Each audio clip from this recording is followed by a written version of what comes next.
Alors, contrairement à l'image du petit escroc solitaire, les brouteurs fonctionnent en réseau. Certains bossent dans de véritables call centers, donc clandestins bien évidemment, où des dizaines de personnes passent leur journée à piéger des victimes. Les plus organisés disposent même de logiciels permettant de falsifier des documents, d'usurper des identités et de brouiller leur localisation.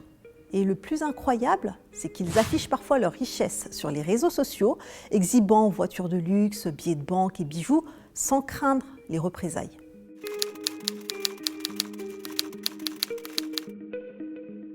Les autorités ont bien tenté de s'attaquer au phénomène, mais plusieurs facteurs compliquent la lutte contre les brouteurs. Tout d'abord, il y a la localisation.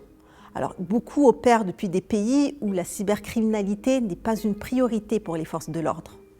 Il y a aussi l'anonymat, donc ils utilisent des VPN, des fausses identités et des comptes bancaires intermédiaires pour dissimuler leurs traces. Il y a aussi la complicité locale, donc certains policiers ou fonctionnaires corrompus ferment les yeux en échange d'un pot de vin. Malgré cela, certaines opérations policières ont permis de démanteler des réseaux et d'arrêter des figures emblématiques de cette arnaque mondiale.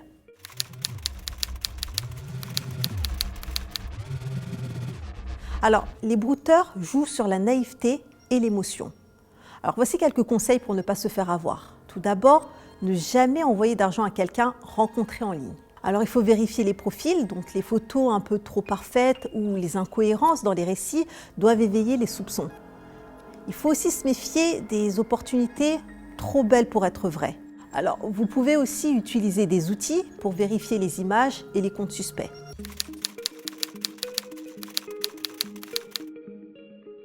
Alors, contrairement à l'image du petit escroc solitaire, les brouteurs fonctionnent en réseau. Certains bossent dans de véritables call centers, donc clandestins bien évidemment, où des dizaines de personnes passent leur journée à piéger des victimes. Les plus organisés disposent même de logiciels permettant de falsifier des documents, d'usurper des identités et de brouiller leur localisation. Et le plus incroyable, c'est qu'ils affichent parfois leurs richesses sur les réseaux sociaux, exhibant voitures de luxe, billets de banque et bijoux, sans craindre les représailles.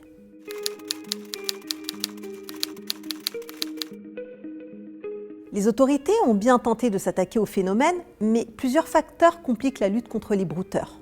Tout d'abord, il y a la localisation. Alors, beaucoup opèrent depuis des pays où la cybercriminalité n'est pas une priorité pour les forces de l'ordre. Il y a aussi l'anonymat, donc ils utilisent des VPN, des fausses identités et des comptes bancaires intermédiaires pour dissimuler leurs traces.